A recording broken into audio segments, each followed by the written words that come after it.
La segunda independencia de México. Autor Rafael Barajas Durán. La hazaña de construir una nación soberana. En 1821, después de lograr la independencia de España, los mexicanos tenían la esperanza de entrar a un periodo de libertades y prosperidad, pero este nunca llegó.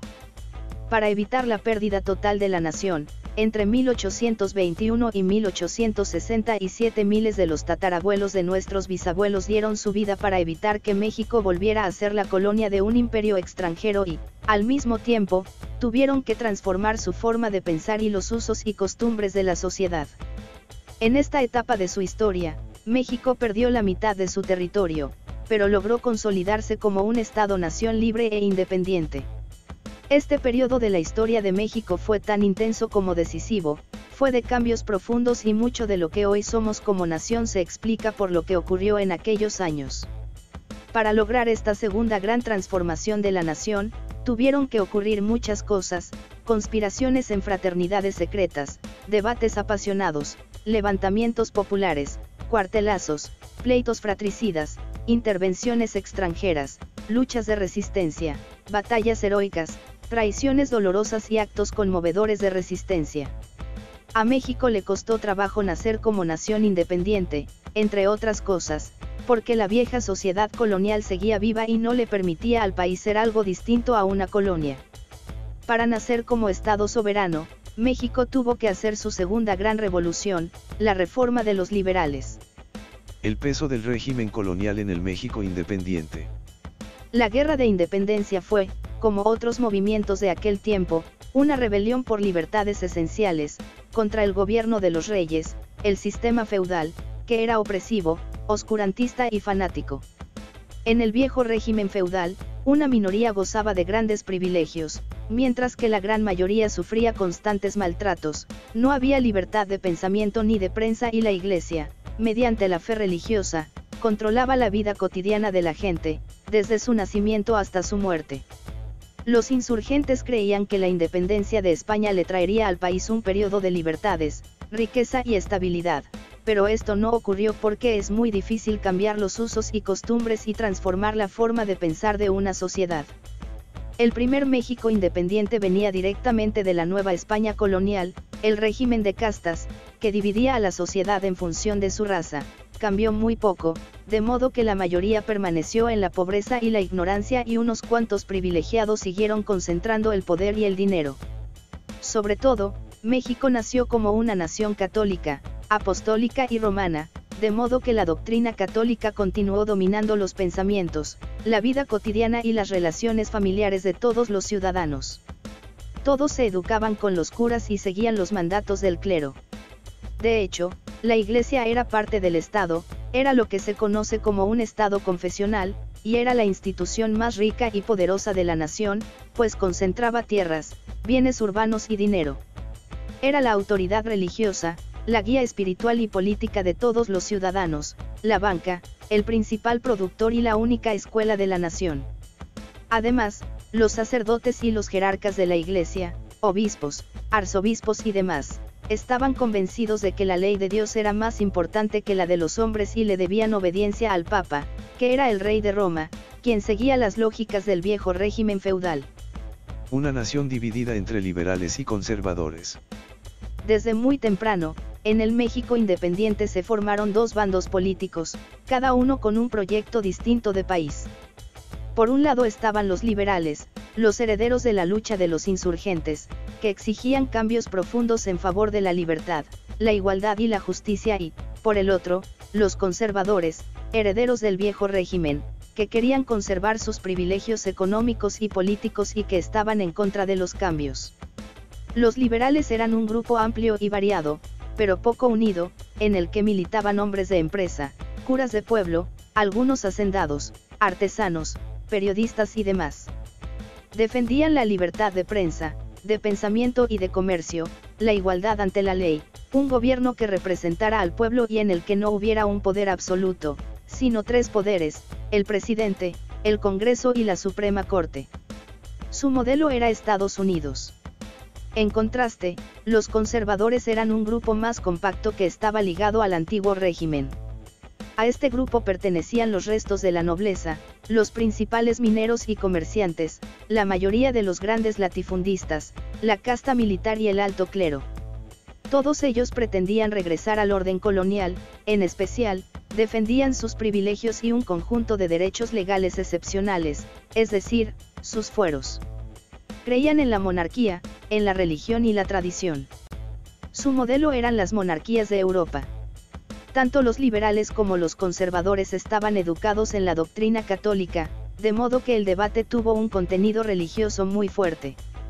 Los conservadores defendían el dogma de la Iglesia, mientras que los liberales fundaron sus acciones en los valores del cristianismo primitivo. Para entender el peso que tenían en nuestro país los partidarios del viejo régimen, basta recordar que la independencia de México solo se logró cuando los grupos conservadores pactaron con los insurgentes el plan de las 3 garantías, que prometía, defender la religión católica, consumar la independencia y que todo el país fuera gobernado por un pariente del rey de España. El peso del modelo colonial y feudal era tan grande que nadie ponía en duda el poder de la Iglesia y, además, el primer gobierno del México independiente fue, precisamente, un régimen monárquico, el primer imperio mexicano, encabezado por el emperador Agustín de Iturbide. Fraternidades que se odian. En los primeros años del México independiente, hasta la forma de hacer política era una herencia del régimen colonial. En la Nueva España, los súbditos del rey estaban obligados a callar y obedecer, de modo que el único lugar en el que se podía hablar de las cosas del gobierno eran hermandades secretas, como la masonería, una institución clandestina, humanitaria, filosófica y fraternal que había nacido en Europa, en la Edad Media. Algunos líderes insurgentes, de Hidalgo y Morelos no está comprobado que hubieran pertenecido a la masonería, Fray Servando, Victoria y Guerrero, sí, hicieron sus debates y armaron sus proyectos revolucionarios en reuniones de masones. Cuando se consumó la independencia, durante el imperio de Agustín de Iturbide, no se formaron partidos políticos, pero las fraternidades masónicas abandonaron la clandestinidad y entraron de lleno a la actividad política. Muy pronto se conformaron logias, o asambleas de masones, alrededor de causas específicas. Los liberales se organizaron alrededor de una logia, la Yorkina, y, siguiendo el modelo norteamericano, impulsaron hacer de México una república federal, en la que cada estado tuviera cierta autonomía. Por su parte, los conservadores se agruparon en la logia escocesa y defendieron la idea de un poder fuerte y central. Dogma religioso contra libertad de imprenta. El gran aliado del bando conservador era la Iglesia, de modo que, en las décadas siguientes, los conservadores defendieron el dogma religioso católico y los privilegios y bienes de la Iglesia. Los liberales también eran católicos devotos, pero buscaban un Estado soberano laico, libre e independiente, por lo que pelearon por un Estado que fuera independiente hasta de los dictados del Vaticano y por el derecho a la libre expresión, el cual se traducía en la libertad de imprenta. De hecho, muchos de los liberales más importantes fueron periodistas, entre ellos, Valentín Gómez Farías, Melchor Ocampo, Francisco Zarco, Guillermo Prieto, Ignacio Ramírez y Vicente Riva Palacio. En los primeros años del México independiente, cada vez que los liberales tomaron el poder, promulgaron leyes que favorecían la libertad de imprenta y los periódicos de todos los credos circularon libremente. En contraste, cada vez que gobernaron los conservadores, hubo censura y persecución a periodistas.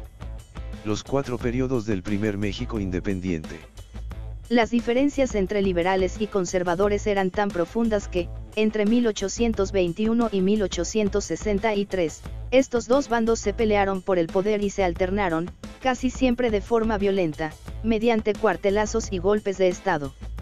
Este largo momento de inestabilidad impidió la construcción de un Estado sólido y soberano y derivó en una violenta guerra civil.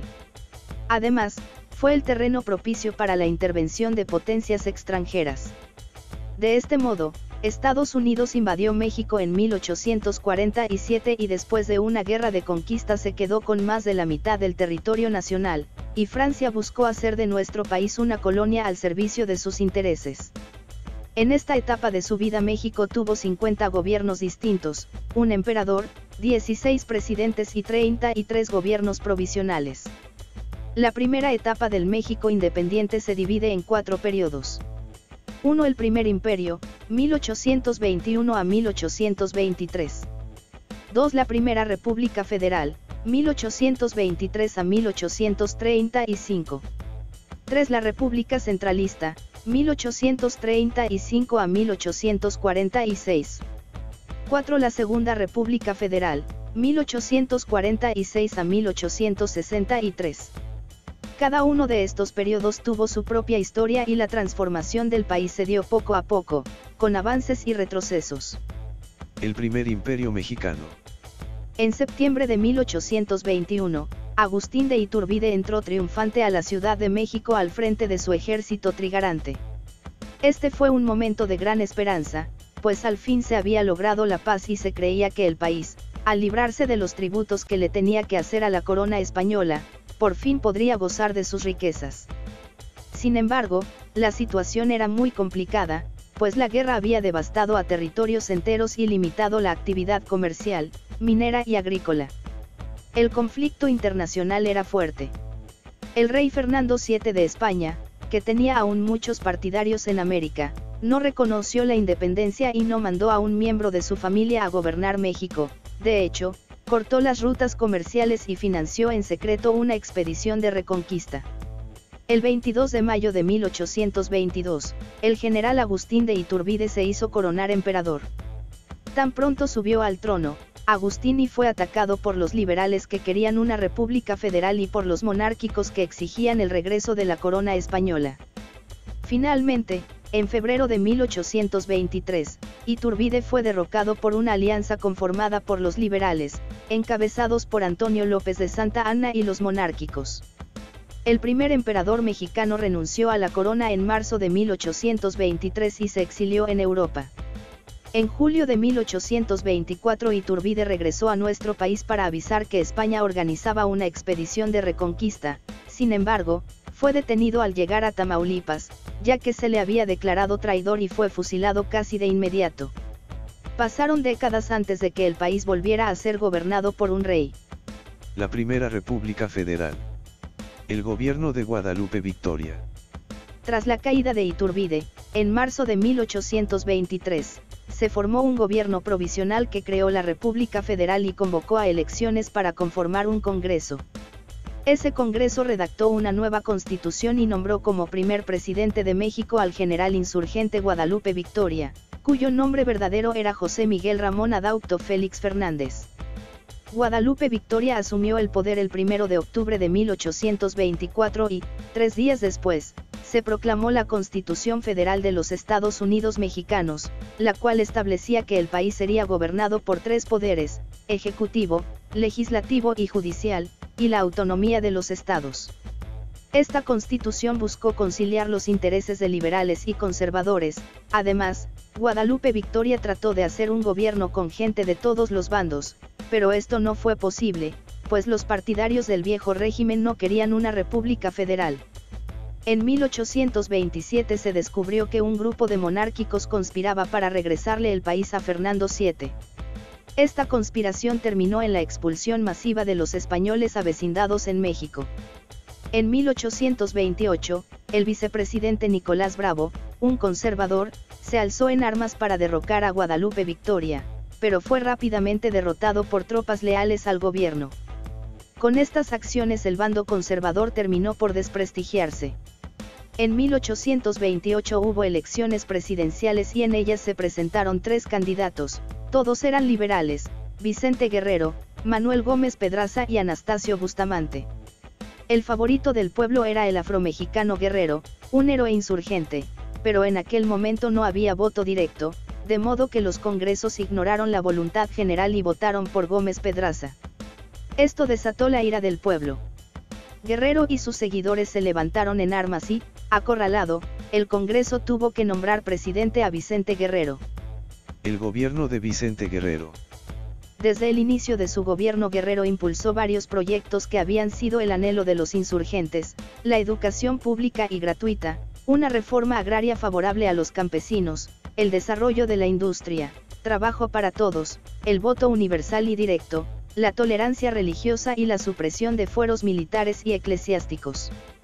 Además, en septiembre de 1829, el mandatario expidió el decreto de abolición de la esclavitud, que había sido presentado por Miguel Hidalgo en 1810.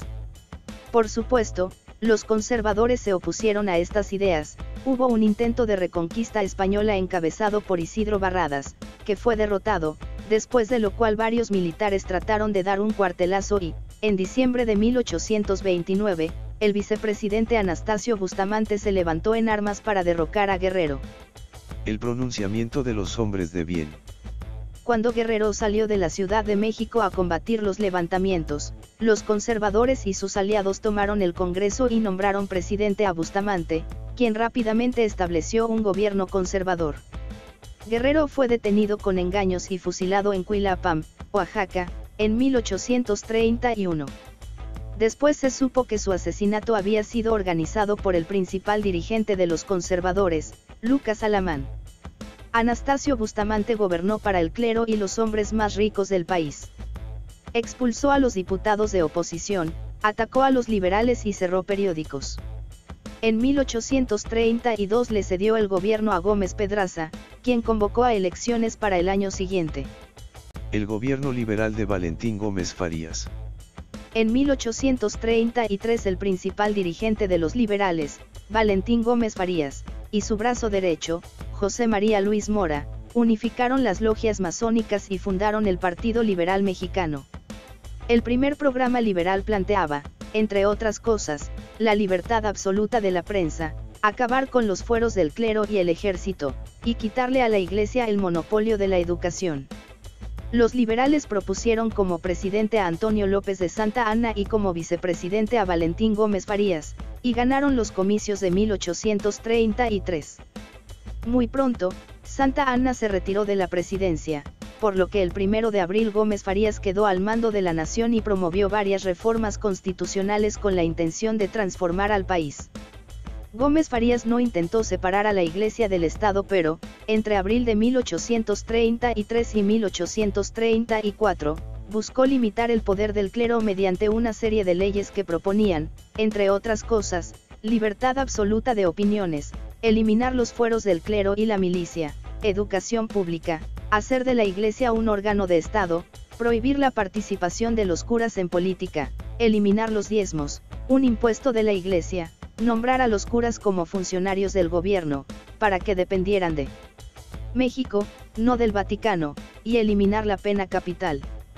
A este conjunto de leyes se le conoce como la Primera Reforma.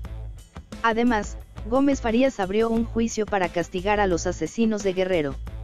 La jerarquía eclesiástica, los conservadores y los altos mandos del ejército se sintieron amenazados con estas medidas y, del 26 de mayo al 2 de diciembre de 1833, promovieron cantidad de protestas y levantamientos contra las reformas liberales y en favor de los fueros de la Iglesia y el ejército.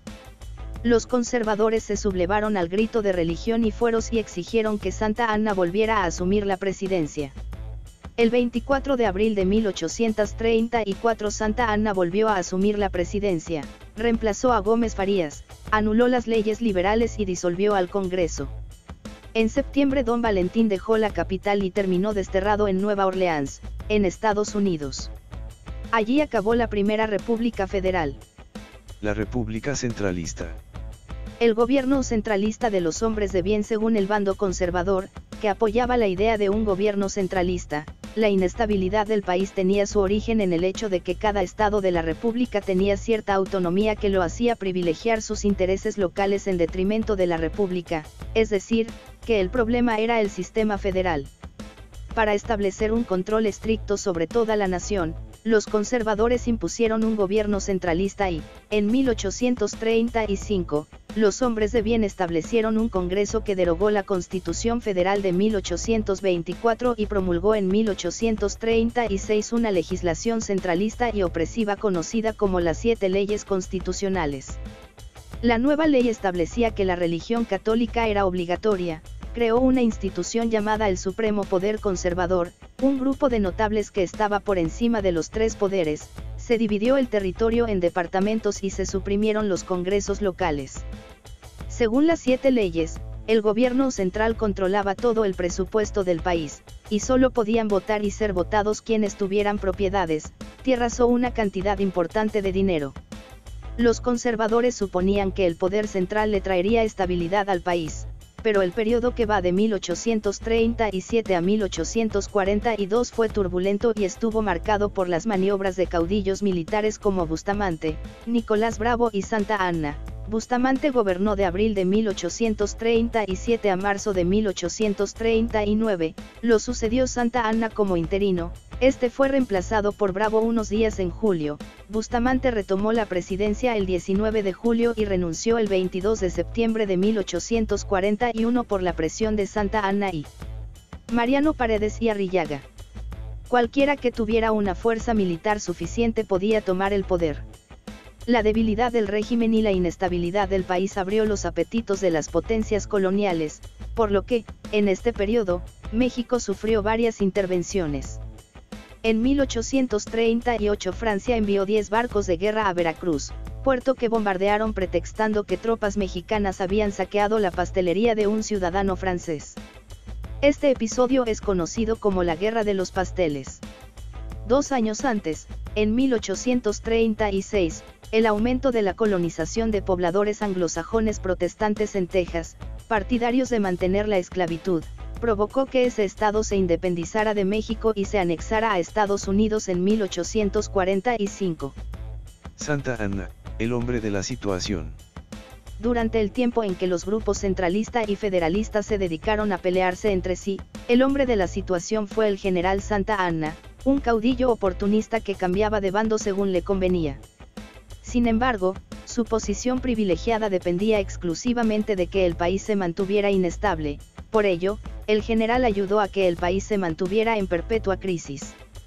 Entre 1839 y 1844 Santa Anna ocupó 4 veces la presidencia de la República y él designó a los presidentes cada que decidía retirarse a descansar a su hacienda en Veracruz.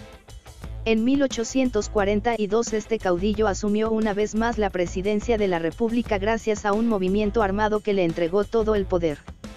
En este periodo, Santa Anna gobernó como un dictador vanidoso que le daba la misma importancia a los asuntos del Estado que a las peleas de gallos.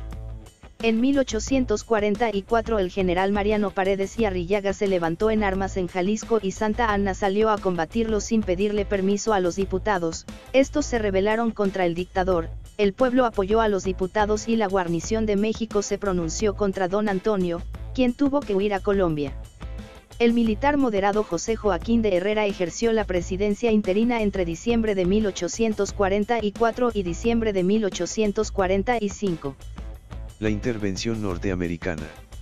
Mientras México se consumía en conflictos internos, los Estados Unidos de Norteamérica se habían convertido en una potencia industrial y militar.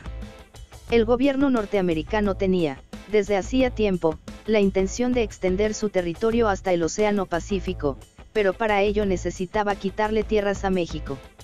Aprovechando el desorden político mexicano, desde 1845 el presidente norteamericano James Knox Polk maniobró para desencadenar un conflicto con nuestro país. Cuando la invasión era inminente, el presidente Herrera le encomendó al general Mariano Paredes y Arrillaga la defensa del país. Pero este, en vez de preparar la lucha contra el invasor, dio un golpe de estado e instauró un régimen conservador en diciembre de 1845. Finalmente, el 13 de mayo de 1846, el Congreso de Estados Unidos le declaró la guerra a México. Su intención era quedarse definitivamente con el estado de Texas y apropiarse de los territorios de Nuevo México y la Alta California. A pesar de la declaración de guerra, Paredes y Arrillaga siguió sin hacer nada por la defensa del país. Entonces, un levantamiento federalista, encabezado por José Mariano Salas y Valentín Gómez Farías derrocó al gobierno conservador en agosto de 1846 y preparó la resistencia contra el invasor. La Segunda República Federal. La pérdida de la mitad del territorio. Valentín Gómez Farías declaró nuevamente la Constitución de 1824, restauró el sistema federal, convocó a elecciones, que ganó la fórmula Santa Anna Gómez Farías, y preparó la defensa de la nación. Pero la situación era desastrosa. La intervención de Estados Unidos, que duró de 1846 a 1848, cayó sobre un México dividido y en bancarrota económica, política y moral. Para conseguir fondos para la defensa del país, el gobierno le pidió a la Iglesia un préstamo extraordinario de 15 millones de pesos, pero la Iglesia se negó. El 24 de febrero, cuando parecía tener la victoria en la mano, Santa Anna se retiró de la importante batalla de la Angostura y le dejó la vía libre a las tropas yanquis. En febrero, Gómez Farías mandó a la Guardia Nacional a defender el puerto de Veracruz. La Iglesia mexicana aprovechó la salida de la tropa para alentar una rebelión de oficiales de familias ricas en la Ciudad de México, la rebelión de los Polcos del 27 de febrero de 1847. Esta revuelta y la derrota de la Angostura causaron desánimo en la población. El 27 de marzo, tropas norteamericanas tomaron el puerto de Veracruz y avanzaron hacia la Ciudad de México. A pesar de que hubo actos heroicos de resistencia, como la batalla del Castillo de Chapultepec, en la que pelearon cadetes y soldados, el 14 de septiembre el ejército yanqui tomó la capital del país. El 2 de febrero de 1848, México y Estados Unidos firmaron el Tratado de Guadalupe Hidalgo que estableció que la frontera con Texas tenía como límite el río Bravo. A cambio de 15 millones de dólares, México cedió también los territorios de Nuevo México y la Alta California. Fue así como la nación perdió más de la mitad de su territorio. El gobierno de Mariano Arista. Tras la derrota ante Estados Unidos, en un sector de la población se dio una profunda reflexión. Sin embargo, los pleitos y la guerra civil entre liberales y conservadores continuaron. En 1849 el gran dirigente de la reacción, Lucas Alamán, fundó el Partido Conservador, un partido de élite, ligado a la Iglesia, conformado esencialmente por aristócratas y terratenientes. En 1850 se llevaron a cabo elecciones presidenciales. El triunfador de esas elecciones fue el general Mariano Arista, un liberal moderado que buscaba la reconciliación de todos los bandos. Pero la situación del país era desastrosa y los bandos en pugna no querían conciliar nada. Arista fue derrocado por una revuelta confusa en la que participaron los conservadores, los santanistas y los liberales puros. Todos terminaron pidiendo el regreso de Santa Anna. Su Alteza Serenísima. En 1852, Antonio López de Santa Anna llegó una vez más al gobierno e hizo una alianza con el Partido Conservador y la Iglesia. De hecho alejó a los liberales y a los propios santanistas. En esta administración, Santa Anna y sus aliados intentaron echar a andar una suerte de monarquía mexicana. El presidente se hizo llamar Alteza Serenísima, trató de crear una nobleza con la Orden de Guadalupe y se portó como todo un dictador. Puso en receso a los congresos locales y al federal, desterró a sus enemigos y ejerció la censura, gobernó de manera caprichosa y para pagar sus caprichos le puso impuestos hasta a tener perros, puertas y ventanas. Gastó el dinero del erario de manera oscura y caprichosa, canceló la libertad de prensa y no respetó las garantías individuales. El descontento popular creció rápidamente y los liberales se organizaron para destronar al tirano. La Revolución de Ayutla. El 1 de marzo de 1854, en Acapulco, el viejo insurgente Juan Álvarez y el liberal moderado Ignacio Comonfort lanzaron el Plan de Ayutla, un proyecto liberal que se propuso formar un frente nacional para derrocar al dictador. Pronto, la guerra civil se extendió, el plan fue pronunciado en varios estados y los liberales lo apoyaron. El 9 de agosto de 1855, Santa Anna tuvo que huir del país. El 1 de octubre, en Cuernavaca, una junta de representantes, en la que estaba Gómez Farías, nombró como presidente interino a Juan Álvarez. El 14 de octubre Álvarez fue ratificado como presidente, pero el 11 de diciembre renunció dejándole el cargo a Ignacio Comonfort. Como presidente de la Suprema Corte de Justicia, y suplente legal del presidente, quedó un abogado oaxaqueño llamado Benito Juárez. El nuevo gobierno liberal retomó las iniciativas de Gómez Farías y promulgó una serie de leyes, entre ellas la Ley Juárez, que suprimía los fueros militar y eclesiástico, estableciendo con ello la igualdad de todos ante la ley. Para reactivar la economía, Comonfort expidió la Ley Lerdo que dejó libre para su venta, es decir desamortizó, los bienes comunales, de las comunidades indígenas, y los del clero con el fin de crear la pequeña propiedad. La jerarquía eclesiástica enfureció cuando le tocaron sus fueros y sus bienes.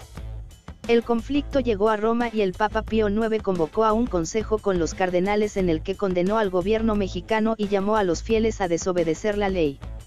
Consecuente con la condena del Papa, el obispo de Puebla, Pelagio Labastida y Dávalos, financió, con dinero del obispado, una rebelión armada contra el gobierno, la cual fue encabezada por un conservador de apellido Haro y Tamariz. Ignacio Comonfort, que siempre había buscado conciliar con la Iglesia, salió a Puebla a combatir el levantamiento y derrotó a los rebeldes en la batalla de Ocotlán.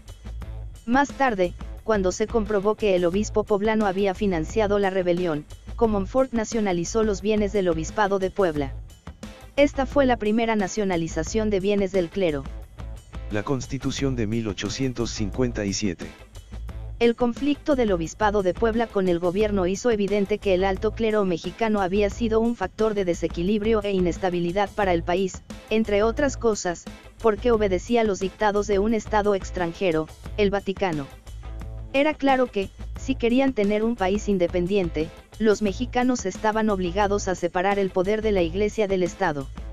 El 5 de febrero de 1857, el Congreso, de mayoría liberal, promulgó una nueva constitución que le dio garantías individuales a los mexicanos, permitió la libertad de expresión, de educación, de asociación, de tránsito y de trabajo. Estableció una república representativa, democrática y federal, reafirmó la abolición de la esclavitud, permitió la enseñanza laica, la venta de bienes de la Iglesia y quitó los fueros y privilegios al clero. Este fue el principio de la separación del poder religioso del poder político. Por supuesto que el bando conservador y la Iglesia se opusieron a esta ley e impulsaron una nueva guerra civil. El Plan de Tacubaya. El 17 de diciembre de 1857, en el Palacio Arzobispal de Tacubaya, de la Ciudad de México, los conservadores, encabezados por el general Félix María Zuloaga, promovieron un golpe de Estado contra el gobierno de Comonfort, el Plan de Tacubaya. Detrás de esta rebelión estaba, otra vez, el Vaticano. El presidente Comonfort, quien dudaba de la conveniencia de aplicar la Constitución, promovió su suspensión y apoyó el plan de la reacción, encabezado por el conservador Félix Zuloaga. Se puede decir que se dio un autogolpe de Estado, encarcelando a Benito Juárez. En enero de 1858 Comonfort fue depuesto por Zuloaga y se exilió en Estados Unidos, por lo que los conservadores tomaron el poder pasando por encima de la Constitución. Sin embargo, los liberales no estaban de acuerdo con el golpe. El 21 de enero de 1858, Benito Juárez, que era entonces el presidente de la Suprema Corte, asumió la presidencia interina y estableció la sede del gobierno liberal en el puerto de Veracruz. México tenía dos gobiernos y los dos decían ser legítimos. Este conflicto se resolvió en una sangrienta guerra civil. Las leyes de reforma. Don Benito era muy católico, pero entendía que, para poder darle estabilidad al país y para gobernar, estaba obligado a emitir varias leyes que limitaban el poder de la Iglesia. Este conjunto de leyes forma parte de las leyes de reforma. Para pagar los gastos de la guerra, Juárez promulgó la nacionalización de bienes eclesiásticos. Para quitarle al clero su poder sobre la vida cotidiana de la gente, expidió leyes que permitían el matrimonio civil, el registro civil y los entierros civiles. El 4 de diciembre de 1860, en Veracruz, se expidió la ley sobre libertad de cultos, que permitía que cada quien profesara la religión que le viniera en gana. Gracias a esta ley, la religión católica dejó de ser la única permitida en el país. Estas leyes le quitaban a la Iglesia el control total sobre la fe religiosa, los usos y costumbres y la vida cotidiana de los mexicanos. Las leyes de reforma acabaron con el Estado confesional e hicieron de México un Estado laico. La Guerra de 3 años. La Guerra Civil, iniciada en 1858, duró 3 años. El ejército apoyó al bando conservador, mientras que los liberales se apoyaron en las guardias nacionales creadas durante la guerra con Estados Unidos. Fue muy sangrienta y tuvo episodios que sacudieron a la opinión pública, como la matanza de Tacubaya de 1859, donde el general conservador Leonardo Márquez mandó fusilar a los oficiales vencidos y a personal médico neutral que desempeñaba funciones humanitarias. El pleito entre liberales y conservadores adquirió una dimensión internacional. Para derrocar a los liberales, los conservadores intentaron alianzas con las monarquías de Europa y, a su vez, los liberales buscaron apoyo en el gobierno de Estados Unidos. El gobierno de Juárez negoció con Washington el Tratado Maclane-Ocampo, que le daba derechos de tránsito a Estados Unidos en el Istmo de Tehuantepec, pero que nunca llegó a ratificarse. Los conservadores acusaron a Melchor Ocampo de traición a la patria por negociar ese tratado, pero negociaron con Madrid el Tratado de Mon-Almonte, que tampoco entró en vigor, pero endeudó seriamente al país. Después de varias batallas e innumerables enfrentamientos, el 22 de diciembre de 1860, en Calpulalpan, Estado de México, las tropas liberales, bajo el mando del general Jesús González Ortega, derrotaron definitivamente a los conservadores, que estaban encabezados por el general Miguel Miramón. La Guerra de los 3 Años culminó el 10 de enero de 1861 con el triunfo absoluto del bando juarista. La presidencia de Juárez. Al triunfo de la Guerra de los 3 Años, Benito Juárez regresó a la Ciudad de México el 11 de marzo de 1861. En el breve periodo de estabilidad del primer régimen juarista florecieron la vida intelectual y la prensa. Los liberales creyeron que, por fin, iban a gobernar en paz, pero los conservadores siguieron levantados en armas, de modo que en 1861 fueron asesinados varios liberales importantes, entre ellos Melchor Ocampo, Santos Degollado y Leandro Valle. Una comisión de prominentes conservadores fue a Francia a proponerle al emperador Napoleón III que les ayudara a derrocar al gobierno de Juárez y le ofrecieron formar una colonia francesa, encabezada por un príncipe europeo. En un principio Napoleón III rechazó la oferta, pues temía entrar en conflicto con Estados Unidos. Sin embargo, cuando en 1861 estalló la Guerra de Secesión en Norteamérica, Napoleón III tomó la decisión de intervenir en México. La aventura mexicana de Napoleón III era un ambicioso proyecto de geopolítica mundial. Su intención era fundar, al sur del río Bravo, un imperio latino, pro-francés, y así acotar el crecimiento incontenible del imperio yanqui, que se anunciaba como el gran imperio económico y militar del siglo XX. Su intención era acabar con la doctrina Monroe, que se planteaba que América debe ser, para los americanos. Napoleón quería que el continente americano no fuera para los norteamericanos sino para Francia. Esta colonia americana le traería muchos beneficios al imperio francés, le permitiría un mejor control sobre sus colonias caribeñas y le permitiría proyectar un canal transoceánico en el Istmo de Tehuantepec. De este modo, la guerra civil entre liberales y conservadores derivó en una guerra internacional, la intervención francesa. La intervención francesa y el Segundo Imperio Mexicano. El Sol de Mayo. Napoleón III confió en los informes de los conservadores mexicanos y creyó que conquistar México sería fácil y rápido, de modo que, en un principio, mandó a una expedición de 7.300 soldados, disciplinados, bien armados y experimentados, al mando del general Lorences. En cuanto las primeras tropas francesas llegaron a México se dieron cuenta de que Juárez tenía más apoyo del que creían y que millones repudiaban la intervención.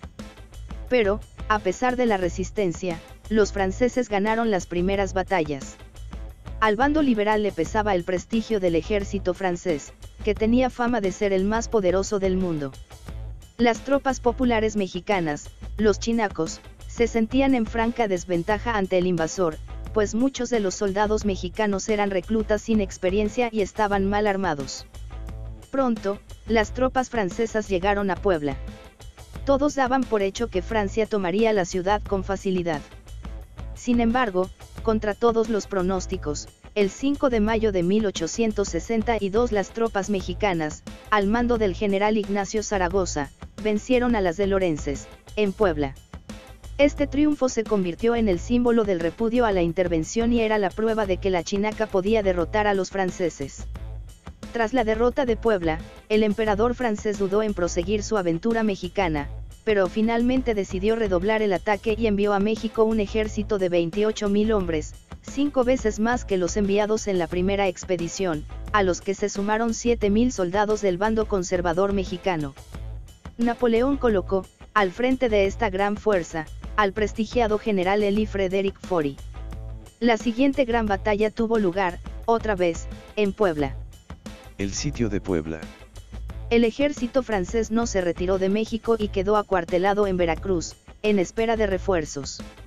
Cuando arribaron, las nuevas tropas tardaron semanas en llegar a la ciudad de Puebla, donde se daría la batalla decisiva entre México y Francia. Los juaristas fortificaron Puebla y reunieron un ejército de casi 25.000 hombres. Eran, en su mayoría, reclutas y voluntarios muy decididos, pero pobremente armados. El 16 de marzo de 1863, las tropas de Faure se instalaron en el Valle de Puebla y al día siguiente dio inicio el sitio a la ciudad. El sitio de Puebla fue tremendo. Los liberales pelearon calle por calle, casa por casa y cuarto por cuarto. Finalmente, el 17 de mayo, la ciudad se rindió por hambre y el 10 de junio, el ejército francés hizo su entrada triunfal en la Ciudad de México. Los generales y oficiales, casi 900, que se rindieron en Puebla fueron condenados a ser encarcelados en Francia, pero la gran mayoría logró fugarse en territorio mexicano. Entre los que escaparon estaban González Ortega, Porfirio Díaz, Mariano Escobedo, Felipe Berriozábal, Ignacio de la Llave, Manuel Negrete, Florencio Antillón y Juan N. Méndez. Ellos fueron los que organizaron el núcleo duro de la resistencia contra el invasor en los años siguientes. El Segundo Imperio Mexicano. El 8 de julio de 1863 una asamblea de notables del bando conservador desechó la Constitución de 1857, adoptó una constitución monárquica y le ofreció la corona de México a un príncipe austriaco, el archiduque Maximiliano de Habsburgo, quien la aceptó gustoso. Unos meses después de la entrada del ejército francés a la Ciudad de México, el 28 de mayo de 1864, el emperador Maximiliano y su esposa Carlota Amalia desembarcaron en Veracruz, y poco después llegaron a la Ciudad de México, para fundar el Segundo Imperio Mexicano. El sueño de los monárquicos mexicanos se había cumplido. México era, al fin, gobernado por un príncipe europeo. Para desgracia de los conservadores, Maximiliano resultó ser un liberal ilustrado, y un masón. El archiduque buscó legitimarse y gobernar para todos los mexicanos, por lo que se acercó a los juaristas y tomó distancia de los conservadores más conocidos. El emperador mantuvo la libertad de cultos y la nacionalización de los bienes del clero, lo que fue mal recibido por los conservadores, e incluso promovió que las comunidades indígenas recuperaran sus tierras y permitió la libertad de imprenta. Por su parte, los liberales continuaron luchando contra el invasor y el imperio por todos los medios posibles, mientras los periodistas juaristas hacían una fuerte campaña de resistencia en la prensa. Los militares primero organizaron guerrillas por todo el territorio y después armaron ejércitos enteros. Juárez, ante el avance conservador, tuvo que dirigirse hacia el norte, pero nunca abandonó el territorio nacional e instaló su gobierno legítimo en Paso del Norte, hoy Ciudad Juárez, en Chihuahua. Los liberales jamás reconocieron a Maximiliano y el ejército francés jamás logró pacificar todo el territorio. Por todos lados surgían rebeldes y zonas insurrectas. Poco a poco, se fue consolidando una gran resistencia armada. Por si esto fuera poco, el fin de la guerra civil en Estados Unidos con el triunfo de los antiesclavistas, y el fortalecimiento de Prusia en Europa, hizo que la situación se le complicara a Napoleón III, de modo que Francia ya no podía sostener a Maximiliano. A principios de 1866 el emperador anunció el fin de la intervención y llamó a su ejército de regreso. Los últimos contingentes franceses salieron de la Ciudad de México el 5 de febrero de 1867. El archiduque austriaco se quedó solo, en un país que le era hostil. Desesperado, Maximiliano organizó un ejército imperial bajo el mando de los generales conservadores Leonardo Márquez, Tomás Mejía y Miguel Miramón, y se atrincheró en la ciudad de Querétaro. El 15 de mayo, el ejército liberal, comandado por Mariano Escobedo, tomó Querétaro. El emperador y los generales conservadores Mejía y Miramón se rindieron y fueron condenados a la pena capital, y fusilados en el Cerro de las Campanas el 19 de junio de 1867. Tras la caída del Segundo Imperio, se restauró la República. Tras el fusilamiento de Maximiliano, el bando conservador quedó completamente derrotado y quedó fuera de la escena política por años. Sobre todo, México jamás volvió a ser invadido por una potencia colonial europea. Ahí se sentaron las bases para la construcción de una nación libre e independiente. Ahí se concertó la segunda independencia de México y la segunda gran transformación del país. Los liberales suponían que, tras la derrota definitiva del grupo conservador, podrían gobernar en paz, pero eso no ocurrió. Muy pronto se abrió una lucha por el poder entre los líderes del Partido Liberal. Benito Juárez, Sebastián Lerdo de Tejada y Porfirio Díaz y sus aliados pelearon en la prensa, en la arena política, en los comicios y hasta con las armas. A pesar de la lucha entre facciones, en la República restaurada los liberales hicieron un gran esfuerzo por construir un Estado con instituciones sólidas. La segunda transformación de México. Los mexicanos lograron su primera independencia en 1821, pero, después de décadas de lucha, los liberales lograron la segunda independencia de México en 1867. A pesar de la oposición del poderoso bando conservador, los cuartelazos, la guerra civil y varias invasiones, nuestros liberales nunca abandonaron sus ideales ni su proyecto de nación e hicieron varios intentos para concretar la transformación que Hidalgo, Morelos, Leona Vicario y los demás insurgentes se habían propuesto. Para entender el peso del viejo orden feudal en este proceso basta recordar que esta historia se inicia con la coronación de un emperador y termina con el fusilamiento de otro emperador, y que, en todo momento, la Iglesia jugó un papel central, alentando golpes e invasiones. La lucha por la transformación del país tuvo varios momentos fundamentales. En la Primera República Federal, los héroes insurgentes estuvieron muy activos. En 1824, Guadalupe Victoria impulsó una constitución liberal. En 1828, Vicente Guerrero propuso una nación justa y próspera, basada en el trabajo, la educación, la tolerancia religiosa y propuso limitar los fueros del clero y el ejército. En 1833, Valentín Gómez Farías propuso la primera reforma, que buscó limitar el poder del clero. Los insurgentes y sus herederos sufrieron muchas derrotas y tuvieron largos periodos de desánimo y parálisis. Notablemente, en tiempos de la República Centralista, tuvieron un papel marginal e insignificante. Sin embargo, hicieron grandes esfuerzos por levantar la defensa contra la intervención americana. Los partidarios del cambio tuvieron un papel importante en la Segunda República Federal. En 1854, Juan Álvarez e Ignacio Comonfort lanzaron el Plan de Ayutla. Entre 1855 y 1856, Comonfort y Benito Juárez buscaron limitar los fueros de la Iglesia. En 1857, un Congreso liberal redactó una constitución que protegía los derechos del hombre. Entre 1858 y 1860, en Veracruz, los liberales expidieron las leyes de reforma que permitieron la separación de la Iglesia y el Estado.